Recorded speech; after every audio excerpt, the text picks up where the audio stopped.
അമ്മയിൽ നിന്ന് അൻസിബയുടെ അപ്രതീക്ഷിത രാജി, കാരണം വ്യക്തമാക്കി ശ്വേത മേനോൻ. മലയാള സിനിമയിലെ അഭിനേതാക്കളുടെ സംഘടനയായ അമ്മയിൽ നിന്ന് നടി അൻസിബ ഹസൻ രാജിവെച്ചു. സംഘടനയുടെ ജോയിന്റ് സെക്രട്ടറി ആയിരുന്നു അൻസിബ. താരത്തിന്റെ രാജി സംഘടന അംഗീകരിച്ചതായും വ്യക്തിപരമായ കാരണങ്ങളാലും തൊഴിൽപരമായ തിരക്കുകളാലുമാണ് താരം പിന്മാറിയതെന്നും അമ്മ പ്രസിഡന്റ് ശ്വേത മേനോൻ വ്യക്തമാക്കി. കൊച്ചിയിൽ ചേർന്ന എക്സിക്യൂട്ടീവ് കമ്മിറ്റി യോഗത്തിന് ശേഷമാണ് ശ്വേത മേനോൻ ഔദ്യോഗിക വിശദീകരണം നൽകിയത്. ഫെബ്രുവരി 21 തന്നെ അൻസിബ രാജിക്കത്ത് നൽകിയിരുന്നതായി ശ്വേത പറഞ്ഞു.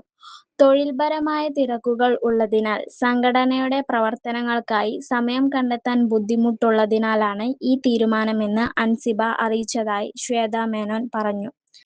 വ്യക്തിപരമായും തൊഴിൽപരമായും തിരക്കുകൾ ഉള്ളതിനാലാണ് അമ്മയുടെ എക്സിക്യൂട്ടീവ് കമ്മിറ്റിയിൽ നിന്ന് അൻസിബ ഹസൻ രാജിവെച്ചത്.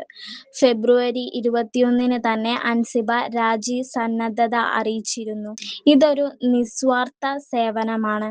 സംഘടനയുടെ മീറ്റിംഗുകളിൽ കൃത്യമായി പങ്കെടുക്കാനോ സജീവമായി പ്രവർത്തിക്കാനോ സാധിക്കാത്ത സാഹചര്യത്തിൽ മെമ്പറായി തുടരുന്നത് ശരിയല്ലെന്ന നിലപാടിലായിരുന്നു അൻസിബ. ഇന്ന് നടന്ന എക്സിക്യൂട്ടീവ് കമ്മിറ്റി യോഗത്തിൽ വെച്ച് ഞങ്ങൾ അൻസിബയെ വിളിച്ചു സംസാരിച്ചിരുന്നു. രാജി അംഗീകരിക്കണമെന്ന് അൻസിബ ആവശ്യപ്പെട്ടതോടെ എല്ലാവരും ചേർന്ന് അത് പാസാക്കി, ശ്വേത മേനോൻ പറഞ്ഞു. ശ്വേത മേനോൻ അമ്മയുടെ പ്രസിഡന്റായി തെരഞ്ഞെടുക്കപ്പെട്ട ഇലക്ഷനിൽ എതിരില്ലാതെ തിരഞ്ഞെടുക്കപ്പെട്ട ഒരേയൊരു സ്ഥാനാർത്ഥി അൻസിബ ഹസൻ ആയിരുന്നു. അമ്മയുടെ ജോയിന്റ് സെക്രട്ടറി സ്ഥാനത്തേക്കാണ് അൻസിബ തെരഞ്ഞെടുക്കപ്പെട്ടിരുന്നത്. നടി കുക്കു പരമേശ്വരനാണ് ജനറൽ സെക്രട്ടറി.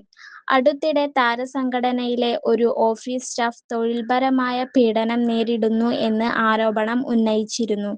സംഘടനയുടെ ട്രഷററായ ഉണ്ണി ശിവപാലിനെതിരെയാണ് ജീവനക്കാരി ആരോപണം ഉന്നയിച്ചത്. ഇക്കാര്യങ്ങളെല്ലാം ഇന്നലെ നടന്ന ജനറൽ ബോഡിയിൽ ചർച്ച ചെയ്തു എന്നും ഉണ്ണി ശിവപാലിനെ നിർബന്ധിത ലീവിലേക്ക് വിടുകയും ചെയ്തു എന്ന് ശ്വേത മേനോൻ പറഞ്ഞു.